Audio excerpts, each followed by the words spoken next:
On va accueillir Franck Boya au téléphone depuis la Belgique. Franck, bonsoir. Bonsoir. Merci en tout cas d'être avec nous. Vous êtes en direct dans la Nuit du Sport sur Spectrum Télévision, émettant depuis Douala, une ville que vous connaissez très bien ici au Cameroun. Comment allez-vous, Franck? Je vais bien, merci. J'espère que c'est le cas de votre côté. Oui, c'est effectivement le cas. Alors, vous êtes actuellement sociétaire de la formation de Saint-Tron, j'espère que je prononce bien. C'est un club de foot qui évolue au sein de la Jupiter Pro League du côté le championnat de Belgique. Comment est-ce que s'est passé justement votre arrivée, Franck, et votre intégration au sein de cette formation?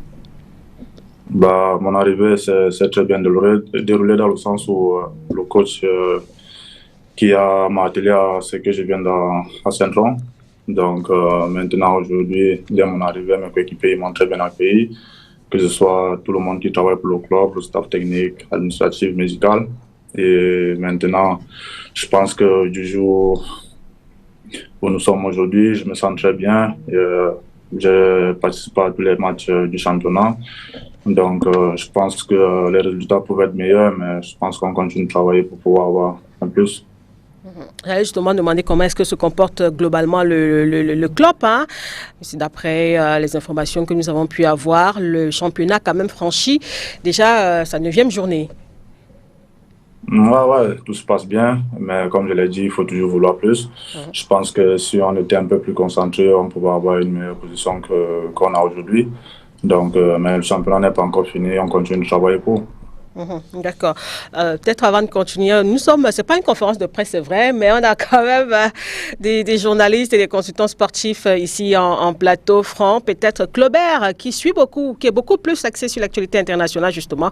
Vous avez dit quelque chose, Claubert?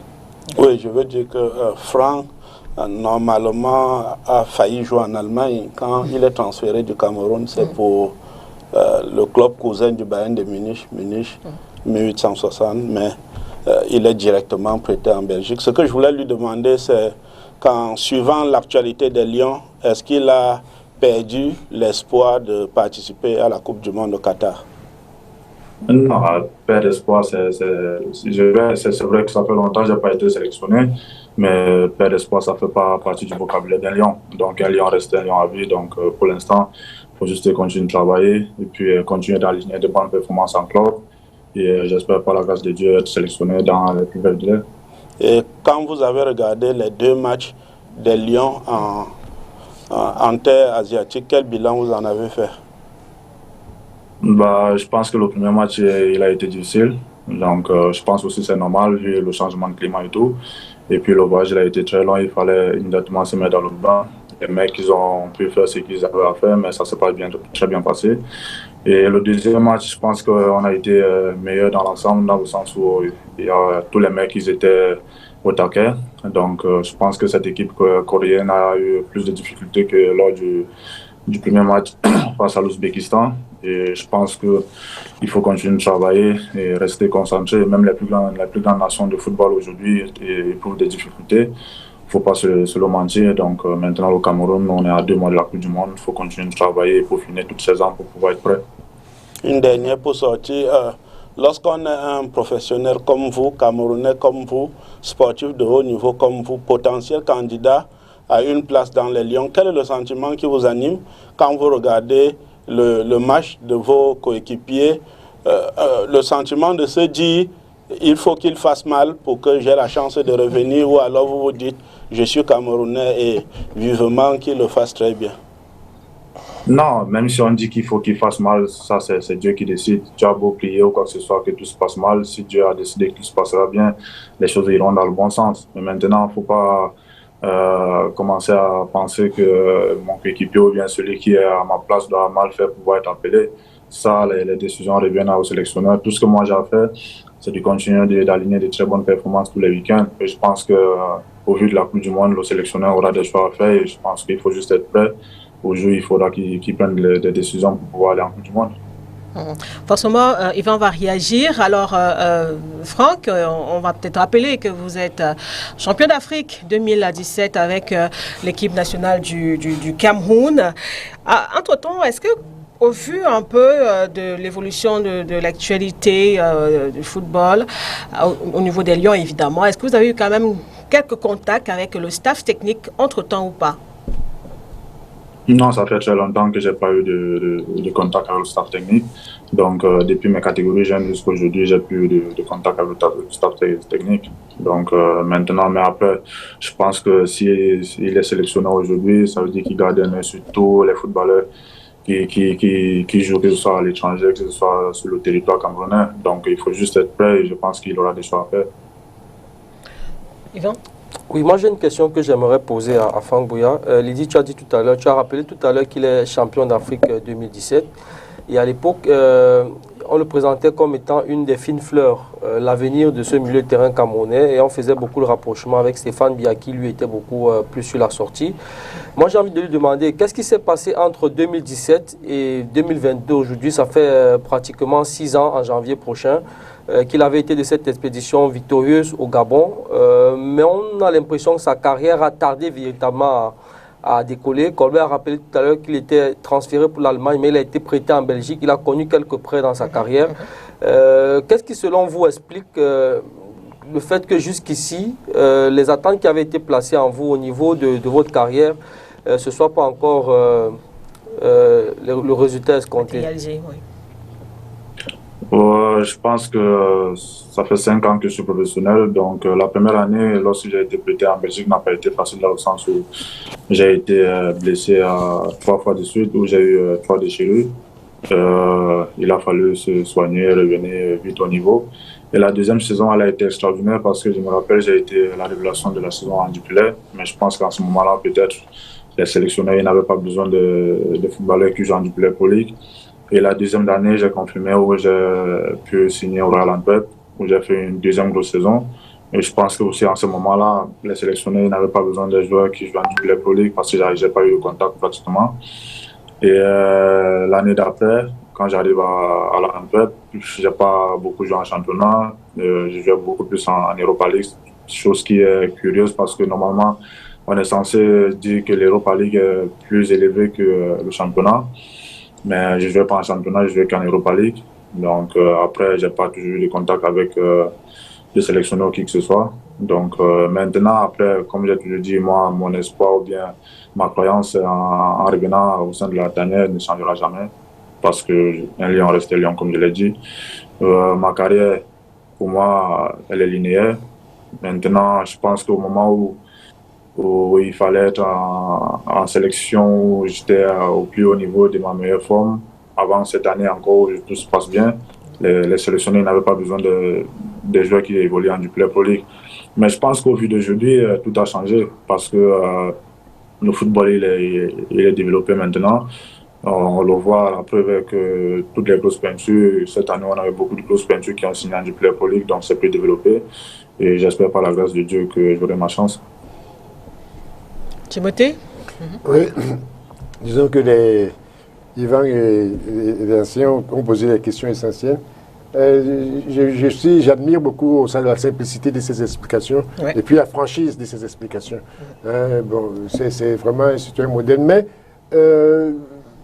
peut-être qu'il faudrait peut-être qu'on évite que ceux qui nous écoutent, qui l'écoutent, évitent de penser que les sélectionneurs l'ont négligé. Nous avons un vivier, vraiment ça dit qu'un panier, une pléiade de joueurs de bon niveau et à tous les compartiments. C'est pas facile pour qu'un entraîneur ou un sélectionneur fasse ses choix définitifs. Mais ça, c'est un autre débat, on va y revenir tout à l'heure. Mais j'admire beaucoup... Mais c'est normal qu'il ait l'ambition quand même. Oui, mais non, tu sais, quand il va la rappeler, j'avais oublié complètement que c'est vrai, il était parmi les joueurs en vue à la CAN 2017 au Gabon. C'était vraiment une fine fleur. C'est un gars qui était vraiment en vue. Et on l'a oublié presque. Moi, je l'avais oublié. C'est vrai, c'est-à-dire qu'on l'a oublié, mais là, il parle de son évolution. C'est quelque chose de... C'est un rappel qui est très bien et on se rend compte, il a dit, il fait tous les matchs. Donc, ça veut dire que c'est un joueur qui potentiellement peut être utile au Cameroun. C'est un milieu de terrain. C'est un milieu de terrain, Timothée Makongo. Vous êtes un ancien footballeur, vous connaissez très bien le foot. Comment est-ce que vous trouvez justement notre milieu de terrain aujourd'hui? Notre milieu de terrain aujourd'hui, en réalité, ils sont dans une période d'essai, une période évolutive. En réalité, j'ai trouvé bien. Premier match comme deuxième match. hein, ils ont un problème de constance. Au niveau de l'analyse, hein, on va y revenir. Oui, ils ont un problème de constance et de mécanisme et d'automatisme, en fait, automatisme surtout. Hein. Mais il y a une constance qui commence à se dessiner et ça, c'est très important pour nous. Les scores ne veulent rien dire. Mais quand on regarde l'ensemble du jeu, il y a quelque chose qui se dessine. Bon, moi, je n'aime pas trop les polémiques relatives au nom, au choix des noms. Hein? Mais nous avons une pléiade de joueurs. Alors peut-être, Yvan, avant Valérie, quel pourrait être pour vous l'apport d'un joueur comme Franck Bouya justement dans ce milieu de terrain? Je pense que c'est un profil un peu dans le box-to-box. Et je le rappelais tout à l'heure, à l'époque, on faisait beaucoup le rapprochement avec Stéphane Bia, qui était aussi un peu une sorte de demi-défensif, mais capable d'aller au charbon. Et ce qui est curieux, tous les éléments qu'il a évoqués par rapport à sa carrière, par rapport à sa situation en club du côté de la Belgique, moi je les connais plus ou moins parce que je suis beaucoup de footballeurs en longueur de saison un peu partout dans le monde. Et ce qui est bizarre, c'est que il y a certains joueurs, on ne va peut-être pas refaire ce débat-là, mais il y a des joueurs aujourd'hui qui sont présents en sélection, mais qui ne jouent pratiquement pas dans le championnat où lui il évolue, alors que lui il occupe une place préférentielle dans son équipe. Et tout le monde a pu très bien noter que pendant les 2 matchs amicaux qu'on a joués, on a beaucoup de joueurs qui étaient en manque de rythme parce que justement à court de temps de jeu dans les clubs. Et c'est justement le moment de se poser la question, pourquoi est-ce qu'un joueur comme ça, qui lui pourtant a sa chance en club, qui joue, qui est relativement performant, n'a pas eu sa chance en sélection nationale. Mais après, on ne va pas se mettre dans la peau de Rigobert Song. Ce ne sont probablement pas toujours les meilleurs qui sont appelés au moment de constituer un groupe pour une compétition. Parce qu'il y a d'autres contingences qui rentrent en ligne de compte. Mais s'il faut s'arrêter sur les performances, étant donné l'état des lieux actuels par rapport au talent qu'on a possiblement sélectionnable à l'équipe nationale du Cameroun, je pense qu'un garçon comme ça mériterait qu'on lui donne quand même sa chance. Valérie, peut-être une question pour Franck? Non, moi je lui donnerais beaucoup plus un conseil. Je dirais de continuer à performer, de continuer de se battre. Et puis j'espère qu'après la Coupe du Monde, si jamais il n'est pas sélectionné, il y a la Coupe d'Afrique qui arrive, il y a une autre Coupe du Monde qui arrive, il est encore jeune et qui ne perd pas espoir. C'est très difficile pour les sélectionneurs de pouvoir faire le bon choix parce qu'il y a très souvent 3-4 bons joueurs de même niveau. Au même poste, alors il est obligé de choisir. Donc il faut qu'il se batte, il faut qu'il continue à de bien jouer et puis et qu'il se fasse connaître, qu'il se fasse remarquer, parce que justement les grands frères ici l'avaient perdu de vue. Je pense que ça compte aussi au niveau du nom. Qu'il vienne au Cameroun de temps en temps, qu'il ait l'apport des journalistes pour qu'on se rappelle de lui, c'est important, et puis éventuellement il aura sa chance, j'espère. En tout cas, félicitations à lui et puis bonne chance. Est-ce que c'est important, ça vous parle ça, quand le vice-président de l'Union de Douala vous demande quand même de faire des efforts en termes de communication pour être davantage connu? On connaît le nom, mais pour être davantage connu. Franck? Non, il a tout à fait raison. Donc, c'est vrai que dans mon éducation, j'ai toujours été quelqu'un de très discret, très effacé. Mais après, il a raison en termes de communication. Je pense que aussi au club, je pense qu'il y a certains paramètres qu'il faut développer, il faut progresser pour pouvoir me faire encore plus remarquer. Mais qu'il sache que son conseil, je l'ai pris en... comme je l'ai enregistré, je l'ai pris en conscience et je pense que je vais continuer de travailler pour. Alors Franck, on va rappeler que vous êtes passé par APGES. APGES et de la Coupe du Cameroun en 2016, face à Bamboutos. Donc aujourd'hui, vous évoluez du côté de l'Europe, de la Belgique. Quels sont selon vous les changements importants qui ont justement marqué votre parcours entre ce que vous faisiez par exemple ici, ce que vous voyez ici en termes d'organisation du championnat etc. et ce que vous êtes en train par exemple de vivre du côté de la Belgique? Il y en a tellement à citer, mais après on ne peut pas comparer aussi, ce sont des cultures totalement différentes. Je pense qu'au Cameroun déjà on fait avec les moyens qu'on a, ça il ne faut pas le nier. Mais maintenant, en termes d'infrastructure, je pense qu'au vu 2016 et maintenant, les footballeurs locaux ont plus de chances d'évoluer sur des belles pelouses, des meilleures infrastructures que nous, on n'a pas eu. Et je pense que le championnat camerounais, il a beaucoup évolué également. Mais maintenant, en Europe aussi, je pense qu'au niveau professionnel, tout ce qui fait la différence, c'est le détail. l'heure d'arrivée pour un match ou bien pour s'entraîner, l'équipementier, des choses comme ça. Il y a beaucoup de paramètres qui entrent en compte. Mais je pense que depuis 2016 jusqu'en 2022, beaucoup de choses ont pu changer au Cameroun et moi je suis très content lorsque je discute avec certains de mes jeunes partenaires aujourd'hui et qui me disent que ils ont la chance de pouvoir évoluer sur des meilleurs terrains par exemple et puis je pense que c'est dans cette optique qu'on pourra vraiment évoluer. Alors, vous parlez de beaucoup de changements, justement. Au niveau, on va dire quoi, de la gestion de foot, comment est-ce que vous avez accueilli, par exemple, l'élection d'un ancien footballeur comme Samuel Eto'o à la tête de la Fédération camerounaise de football? Tout footballeur camerounais il sera très content de voir une légende comme Samuel Eto'o d'être président à la tête du football camerounais. Mais maintenant, ce que nous, on doit comprendre, c'est de bénéficier de son expertise et de son expérience qu'il a vécue durant toute sa carrière pour pouvoir aussi apporter un plus dans le football camerounais. Donc c'est tout ce dont on doit essayer de marteler et de lui donner des forces afin que nous puissions développer notre football. Et aujourd'hui, on a quand même aussi un autre ancien Lion qui est le patron de l'encadrement technique de l'équipe nationale de football du Cameroun, en l'occurrence Rigobert Song. Quel est le commentaire que vous faites là-dessus, Franck? Voilà, comme j'ai dit tout à l'heure, au vu le président de l'Africa Foot, c'est idem pour lui. Lui, il a toujours été un leader inné. Donc, je pense que ce fighting spirit qu'il a eu, j'espère par la grâce de Dieu que nous qui sommes footballeurs aujourd'hui, on pourra copier. Mais après, le fighting spirit, je pense que c'est pas, on l'apprend pas aussi. On est avec. Donc, tout ce que nous, on doit faire, c'est d'essayer de pouvoir changer notre mentalité en lui donnant toutes les armes qu'il faut pour que nous puissions faire des meilleures compétitions et que lui puisse aussi travailler sereinement. Yvan, oui, Claubert, oui. Je voulais rebondir sur ce que Didier a dit pour demander à Franck, est-ce que pour vous la réceptivité est différente selon que l'entraîneur s'appelle Monsieur Tout-le-Monde ou qu'il s'appelle Rigobert Song avec le vécu qu'il a?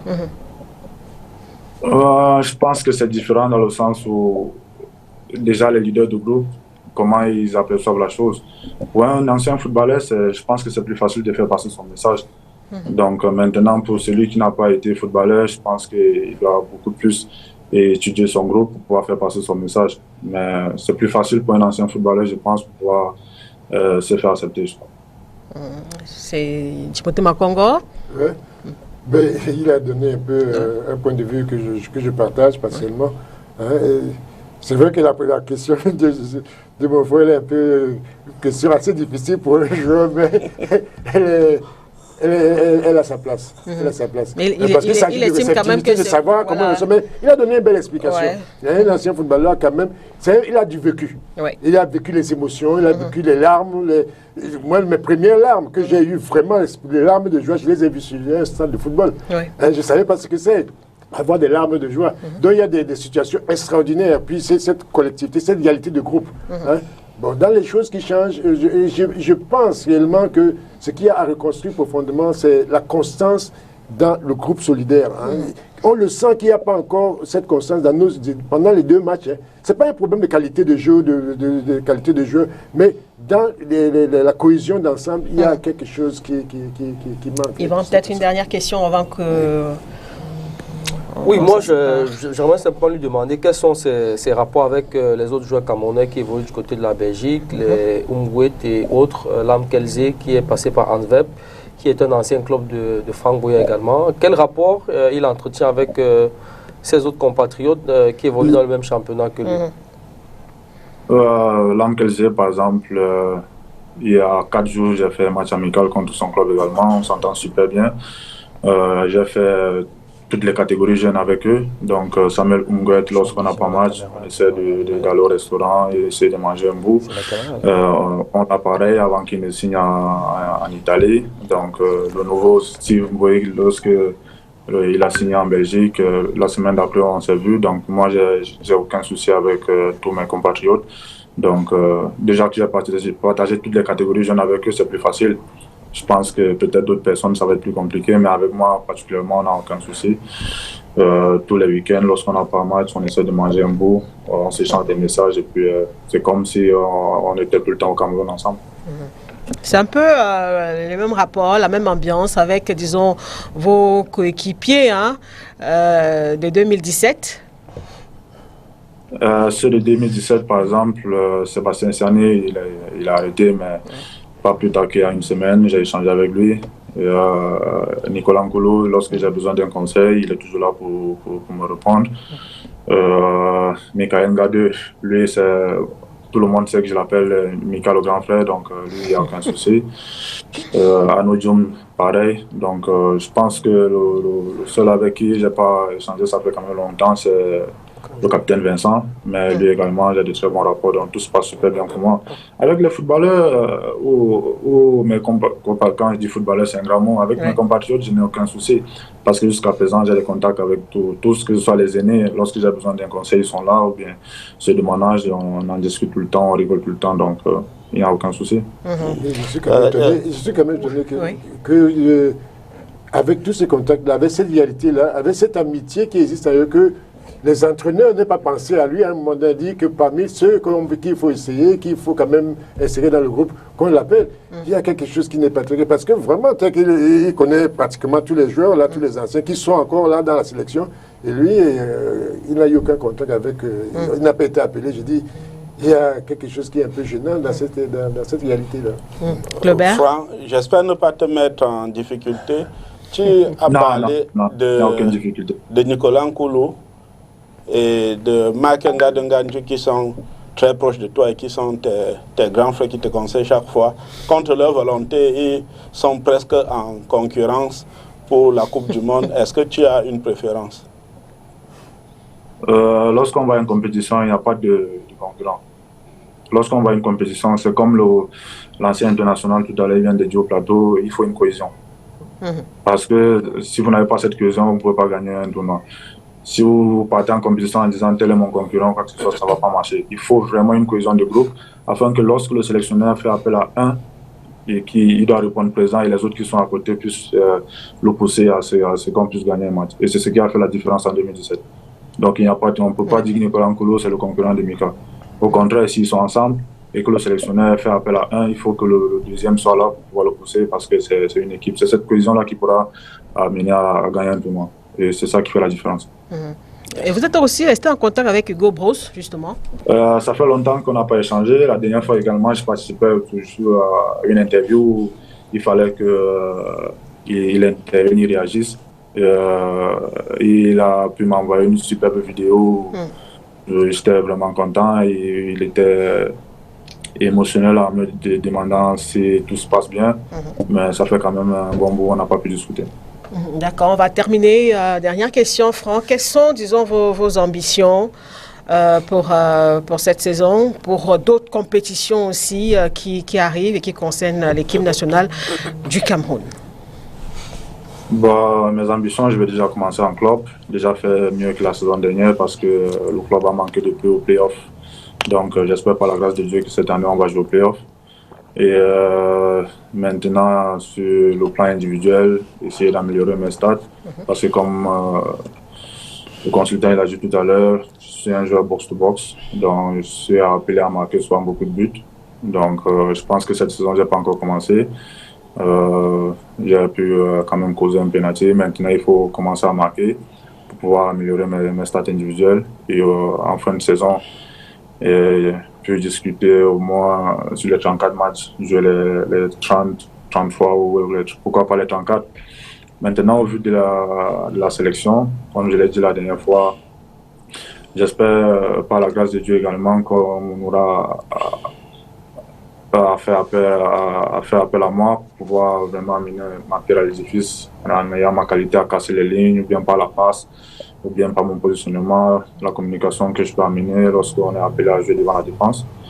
Et maintenant, lorsqu'on parle de Qatar 2022, pour moi c'est un rêve et l'un de mes objectifs cette saison, donc je ne perds pas de vue. Tant que le sélectionneur n'a pas appelé ceux qui iront défendre les couleurs du pays, je ne pourrais pas baisser les bras ou abandonner. C'est lorsqu'il aura décidé ceux qui auront défendre les couleurs du pays que je pourrais ne plus y penser. Mais au vu de toute ma carrière, je reste un lion et c'est jusqu'à la fin de ma carrière que je serai disponible pour la sélection du Cameroun. Merci beaucoup, Franck Boya, pour toutes ces explications depuis la Belgique. Merci de nous avoir accordé cet entretien. On va vous souhaiter évidemment une bonne carrière et on va ici, à notre niveau, proposer justement quelques images de Franck Boya en club. On le rappelle qu'il est milieu de terrain. On regarde ces images, on se retrouve juste derrière. Merci beaucoup et bonne soirée à vous. Let's go. Panoramic bitch, I can see right through it. Smoking on cookies, gas, manure. Damn, 250 rest in the lure. Know we gon' run with a pack like a wolf. Throw life on me like I'm Tupac Shakur. 35K for the seats on the floor. Yes, I'm the wave, but don't got a shore. Staring at me, but I don't want the whore. Almost had crashed the Rari. Jump off the top of the road like Jeff Hardy. Niggas be broken, be ready to party. Nike mats on, man, I'm feeling like Marty. Excuse me, bitch, don't you be walking. Don't got no money, so you shouldn't be talking. DMing me, bitch, you know I ain't talking. My bitch find out she gon' kill on white chocolate.